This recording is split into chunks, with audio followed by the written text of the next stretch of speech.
Here's 5 exercises that are 10 times more effective than massage to help fix your knee pain.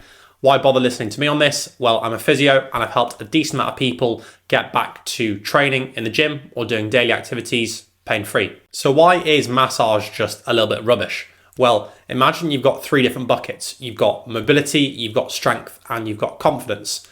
Improving these 3 things actually reduces your knee pain. So massage isn't improving any of these things, and therefore it's not going to give you long-term pain relief. We need to get the hamstrings and calves working really hard to reduce your knee pain. But before we get into that, we also need to get the quads working. A really good exercise for this is the single leg wall sit. Set up in this position and simply hold for 45 to 60 seconds. To make this more difficult, simply move further down the wall and then move your foot close to the wall so we can get a deeper amount of bend at the knee. Once this is too easy, then you can also add some weight on your thigh with a dumbbell or a kettlebell to make this even more challenging. A little bit of pain is okay with this exercise, just make sure it doesn't go above a 3 out of 10. If 10 was the worst pain imaginable and 0 was no pain. Next, we need to get the hamstrings working with the foam roller bridge. Lie on your back, chill out, pop your feet flat on the foam roller. Then we want to get a gentle tuck of your pelvis. So we don't want to lift your hips up really, really high with your glutes and lower back. We just want to tuck your pelvis a centimeter off the floor. Hold this position for 45 to 60 seconds. Your hamstrings should be doing all of the work. If you feel your glutes or your lower back working, then you've lifted up too high off the floor.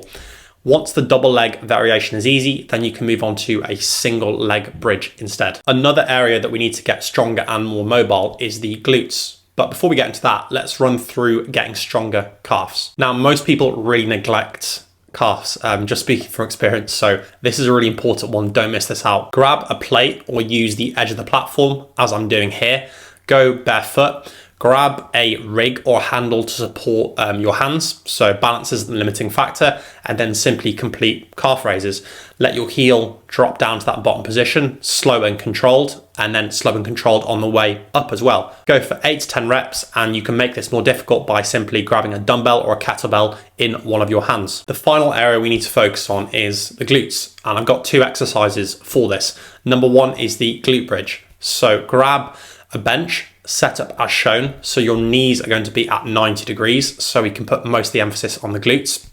Make sure you have a gentle chin tuck, not a massive one so you're rounding your spine, but just a little chin tuck so your spine is nice and long and in a neutral position. From here, we're going to squeeze our glutes as hard as we can as we come up into that top position. And once this gets easy for 12 to 15 reps, then you can go onto a single leg glute bridge.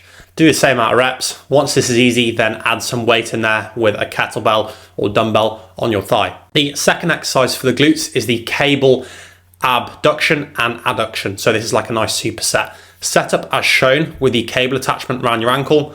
Grab a PVC pipe or a stick for balance with your hands. Abduction is moving your leg away from your body. So you're going to let your leg come across towards the cable machine and then squeeze your glute hard as you bring your leg away from you. Adduction is the opposite, so towards your body. So simply squeeze your groin or the inside of your thigh as you bring that leg towards your body. By the way, if you enjoyed that video, YouTube will recommend another one for you up here.